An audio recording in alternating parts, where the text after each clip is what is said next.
Skyfish, also known as rods, are cryptozoological entities, often discussed in ufology. Allegedly, skyfish are rod-shaped creatures that fly through the air so fast that we cannot see them with the naked eye, and the only way to see them is to use video cameras. In this footage, skyfish appear as rods with undulating fins on either side, similar to the fins of the cuttlefish. But are they just optical effects of regular insects flying across the scene? Or, as others claim, an as yet unknown species of potentially extraterrestrial or interdimensional origin? Join myself and Neil here on Aliens Explored as we delve into this fascinating topic.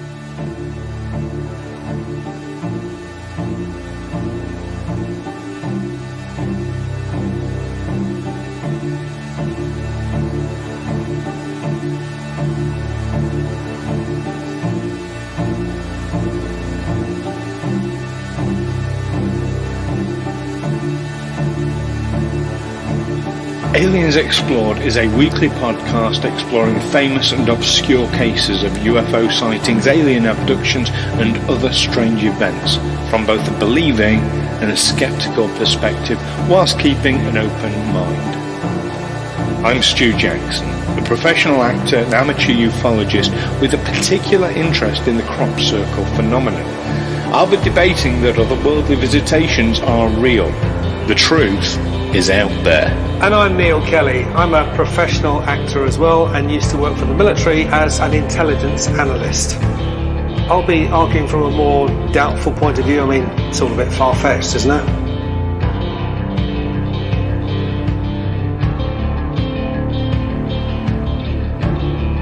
Hello listeners and welcome back to another episode of Aliens Explored, your weekly podcast looking at all things mysterious in the skies, from beyond the skies, from under the sea, and in smoke-filled back rooms full of secretive people. I'm one of your hosts, Neil Kelly. And I'm your other host, a not-so-secretive person, Stu Jackson.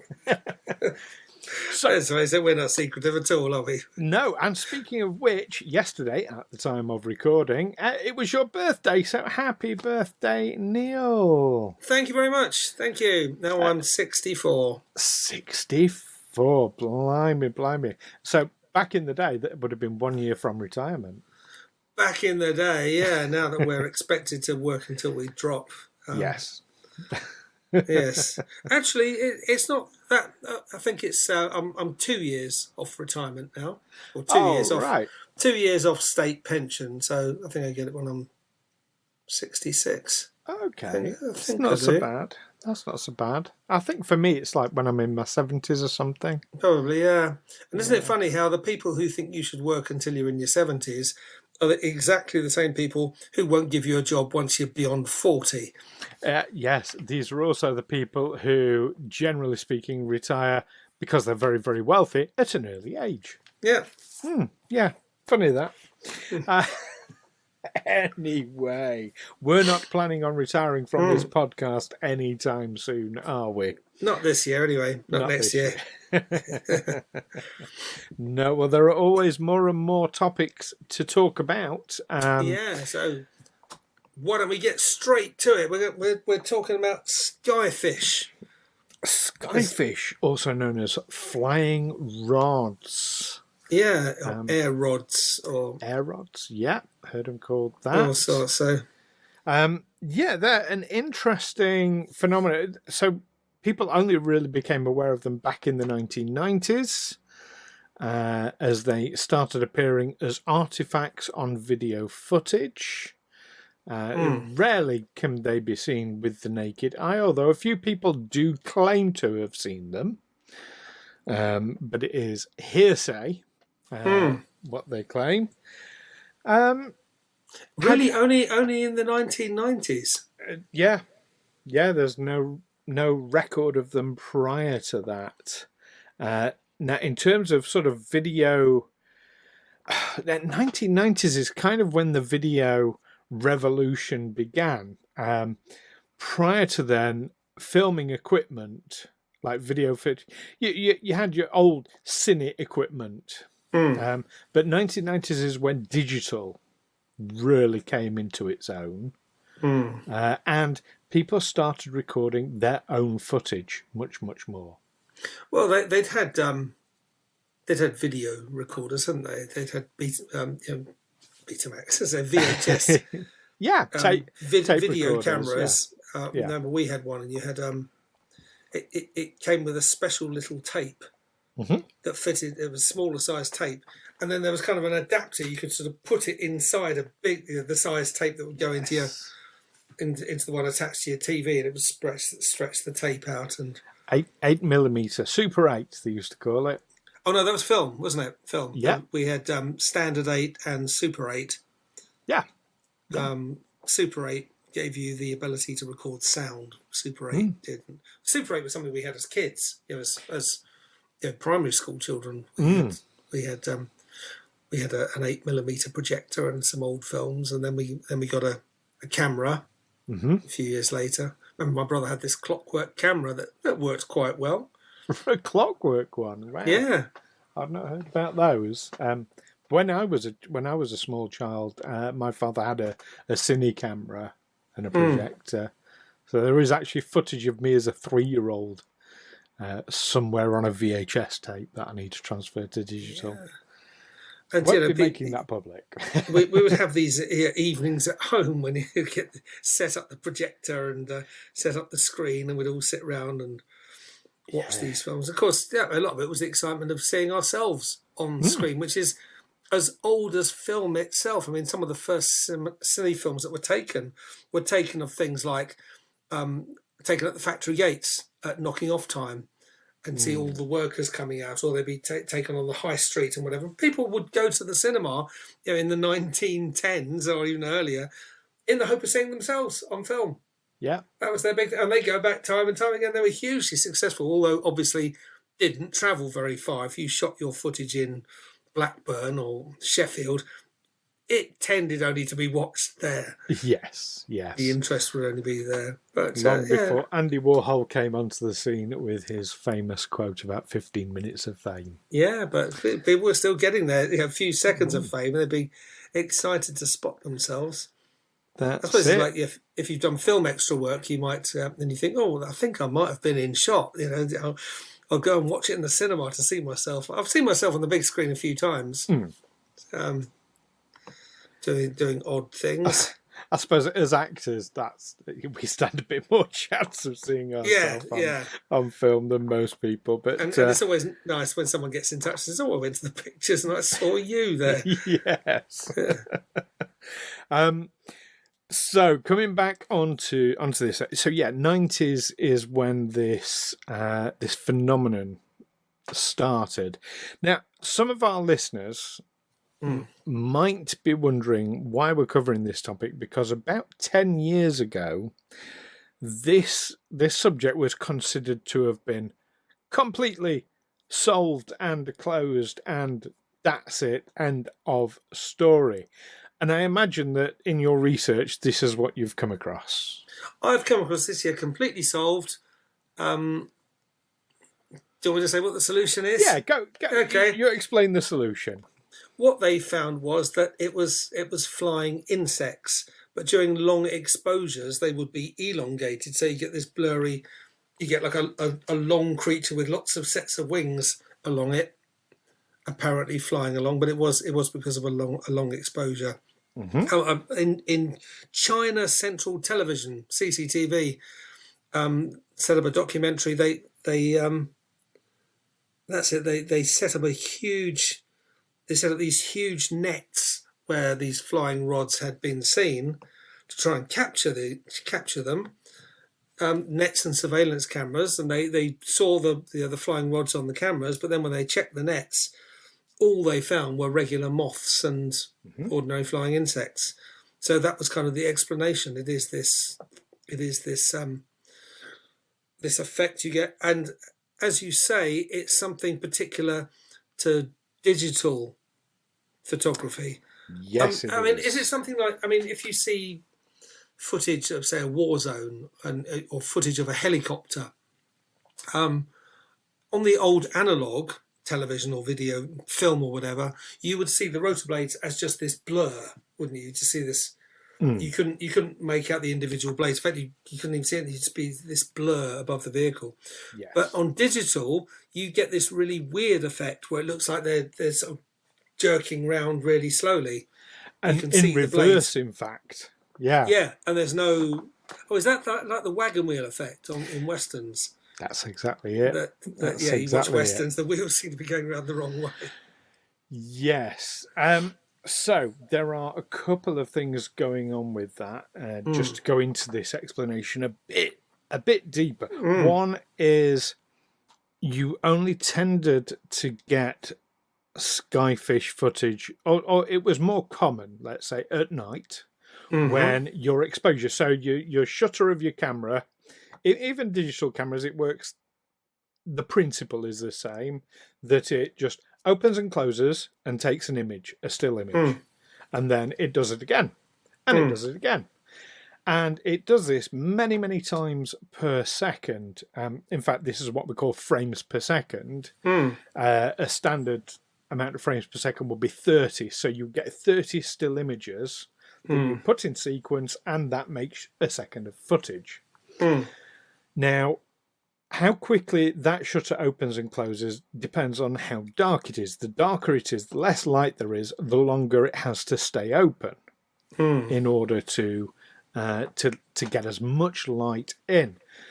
Of Which course, slows down your frame rate as well.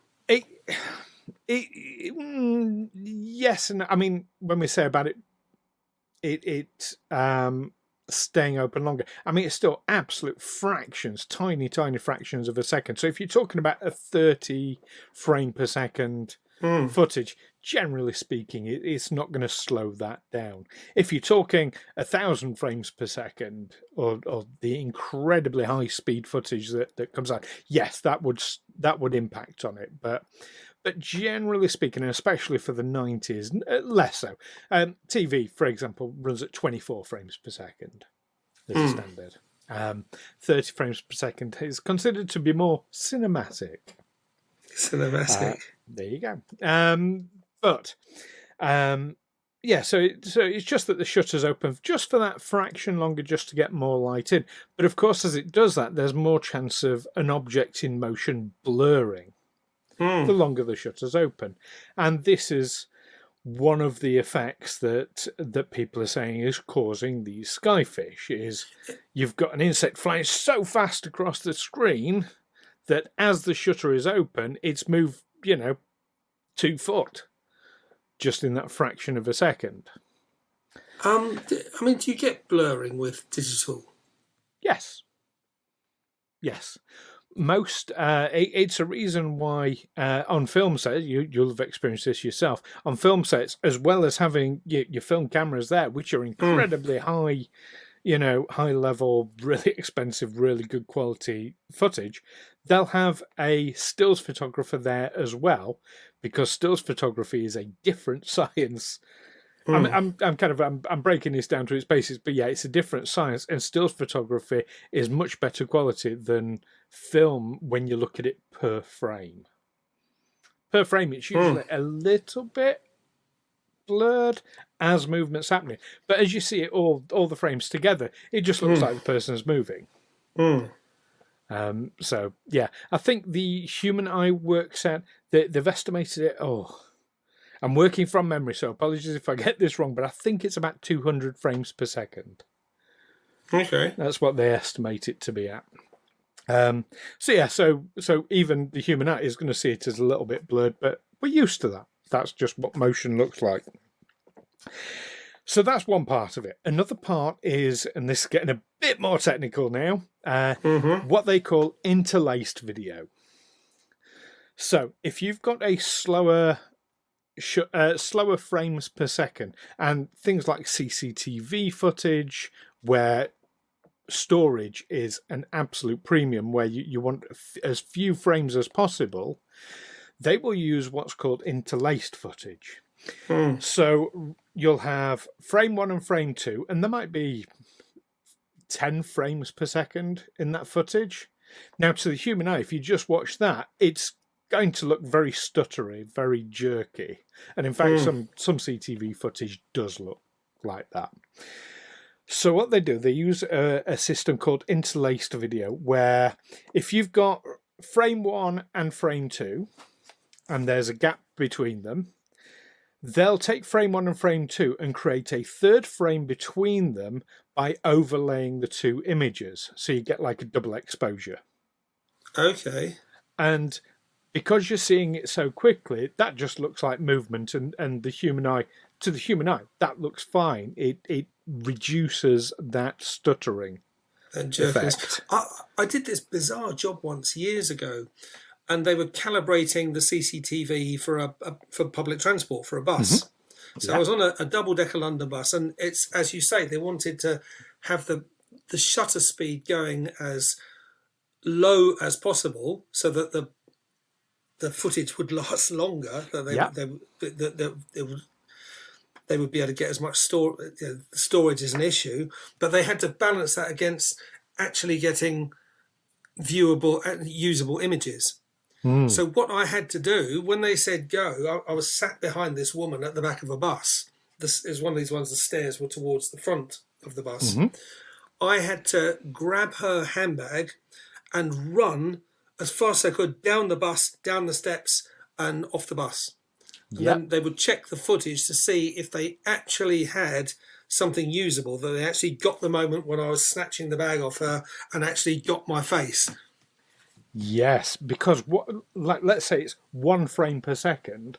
1 second is a long period of time. It doesn't sound long, but in a split-second moment like that, it's important that you have enough frames to capture what's actually going on. So, so that's a perfect example there. So, all that together, it is said causes this Skyfish effect. Now, I think with the more recent revelations about orbs and about actual UAPs, it's no longer a if they exist thing. We know they exist now. That's official. That's confirmed. It's more, what are they? So in those times, I think it's worth revisiting this because there are still some anomalies. For example, there have been cases of skyfish or flying rods captured in bright daylight with extremely high speed cameras. So 100 frames per second. So what they're saying is this isn't a blurred image, what you're seeing is actually what the thing looks like. Well, it's still a little... Every piece of footage of skyfish looks a little bit blurred, which is, okay, supporting this argument that it's this visual effect. But for it to be blurred on a high-speed camera means it is moving way faster than insects can move. Now, there are other aspects to this as well. For one thing, I'm guessing you'll have looked at some footage of these skyfish. Yeah, I've seen some pictures. Yeah, the rods themselves look quite well defined. If it was a moth flying through the screen, it'd be just a mass fuzzy blur. You'd also get trails behind it, because what happens as in these cases of footage, when an object moves fast across a screen, it diminishes the amount of light that's bouncing off it going into the lens, diminishes as it moves away. So rather than it just looking like a solid object moving across the screen, you'd have a solid head to it, and then it'd be like a bit like a comet trail sort of behind it, an image sort of fading off. That's not what you get with skyfish. So that's an interesting aspect. They appear to be bioluminescent as well. Nobody's talked about this that I can find. In total darkness, you'll get a skyfish flashing across the screen, and it appears to be generating its own light. Moths don't generate. Fireflies do, obviously. There are insects that do generate their own light, but moths generally don't, that I'm aware of. They'd be bashing into each other. Yeah, they'd be chasing each other, wouldn't they? Obviously, they're drawn to the light. So that I find an interesting aspect to it. I'm putting that together with there was a ufologist back in the 1950s. We need to do an episode about him at some point. Really interesting chap, or certainly came up with some interesting theories. A guy called Trevor James Constable. He proposed this idea that what we're seeing as UFOs are transdimensional amorphous objects. He proposed the idea that it was his belief that certain creatures, certain transdimensional creatures, could only be detected in the infrared spectrum. Now, here's another interesting aspect of cameras going digital, and back in the 90s, as they are, they started recording images that dips into the infrared in a way that had never been done before. I mean, we had infrared cameras before that, but that was all in the lens, but not in the actual recording. As cameras and optical equipment develop, they're going to develop to be able to see a range, a spectrum that's wider than the human eye can see. Yes. I mean, infrared just enables us to see. We're seeing the same stuff. It just means we can see it at night. Yeah. But it's possible that we go into there's stuff around us that we don't have the senses to perceive. Exactly. So and that we're going to develop equipment that suddenly can find these things. Which, if you look at it like with your kind of head skewed in that direction, that, you know, if these are transdimensional creatures that only appear in the infrared, then the 90s, when suddenly cameras are accessible to far more people and start capturing infrared in ways that hadn't been done before, and suddenly these things are appearing. But as of right now, we only have competing theories as to what they might be. It's some kind of trick of the light. It's whatever. It's something the cameras are picking up that we hadn't seen before. That's outside the normal spectrum. We do. Here's the other thing why I'm hesitant to go straight down it's the way cameras work. There's no reason why the original cine cameras wouldn't have picked up moths. Like, if this visual effect is right, there's no reason why they wouldn't have picked them up in the same way that cameras do now. But we never caught them. We've seen moths flying across the screen with video cameras before, certainly before the 90s. But they never had that effect, and there's no reason why they wouldn't have done if that explanation is correct. Yes, things like interlacing would enhance that effect, but you've got a square of film footage that you are exposing an image onto, and then the next one, and then the next one, and then the next one. Yeah, in that regard, digital's no different.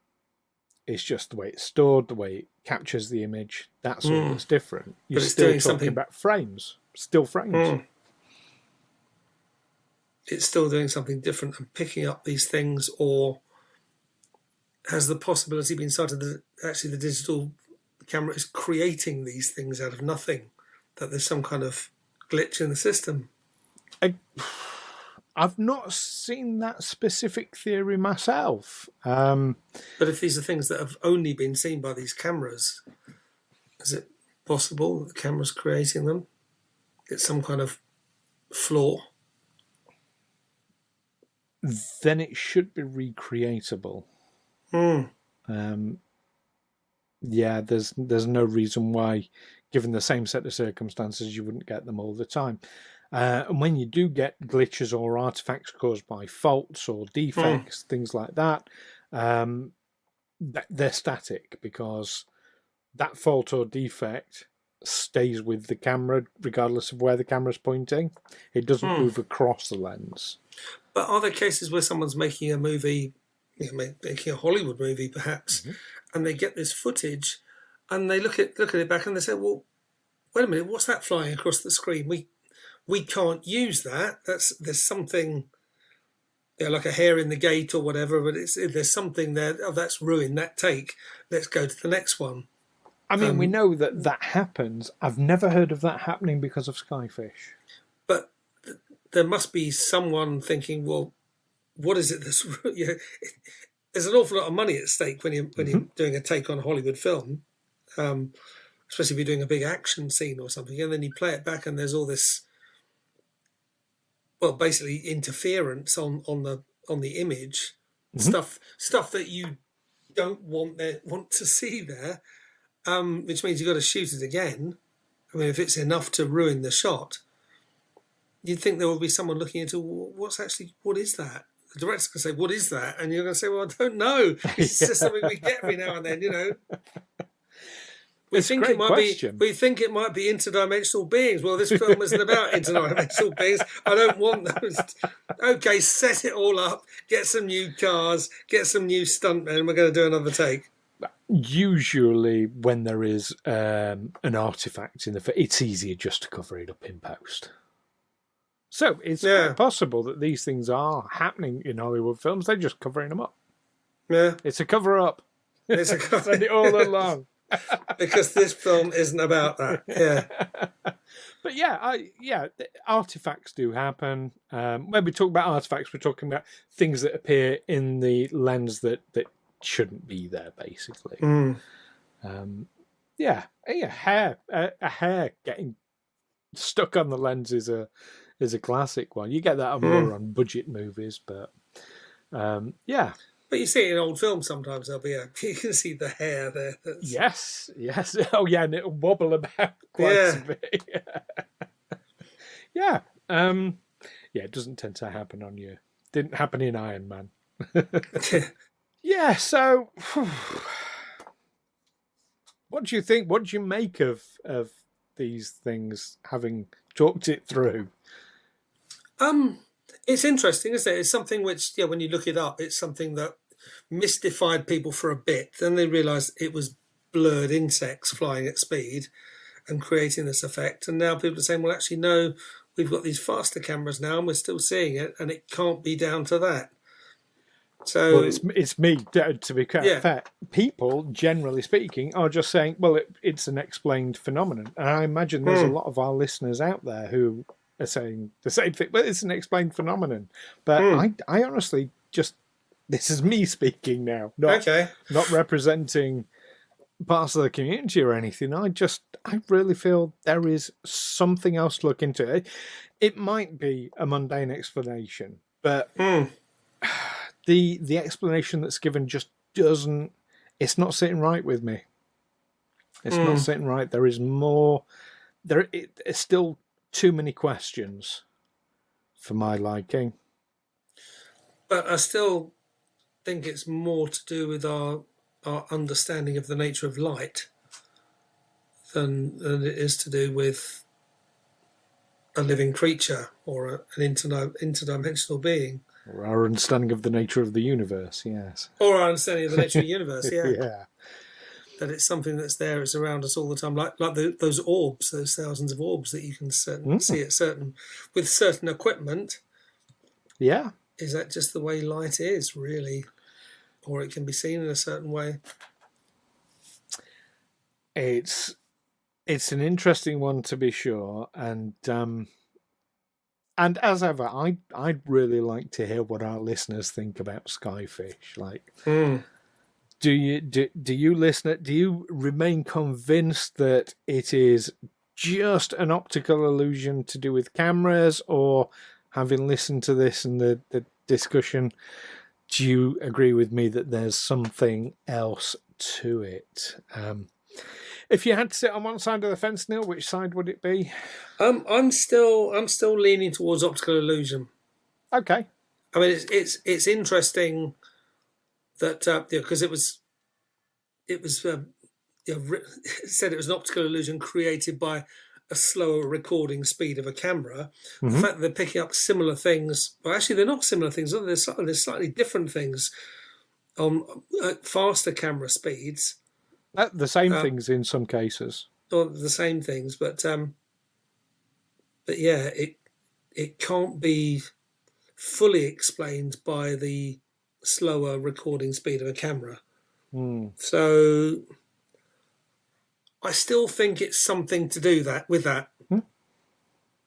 I can accept that, but I just think before we rule out, not ruling anything out. No, that's it. I can't rule it out. If I had to come down on one side of the fence or the other, I'm still going with optical illusion. But I'm open to the possibility that it could be something else that's beyond our understanding right now. That's it. The mind is like a parachute. If it's not open, it's not working. Well, let us know what you think, listeners.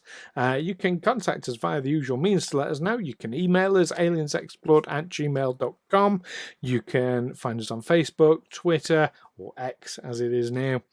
And of course our YouTube channel as well. If you search Aliens Explored and do give us a like and subscribe on there, that would be fantastic. Join us next time though, when we will be going back to 1994 Zimbabwe, and we will be discussing a very important case in ufology history, the Ariel School incident. So you don't want to miss that one. In the meantime, keep watching through those camera lenses, with the naked eye, through telescopes and everywhere else, but just make sure you keep watching those skies. Take care for now. Catch you next time. Bye-bye.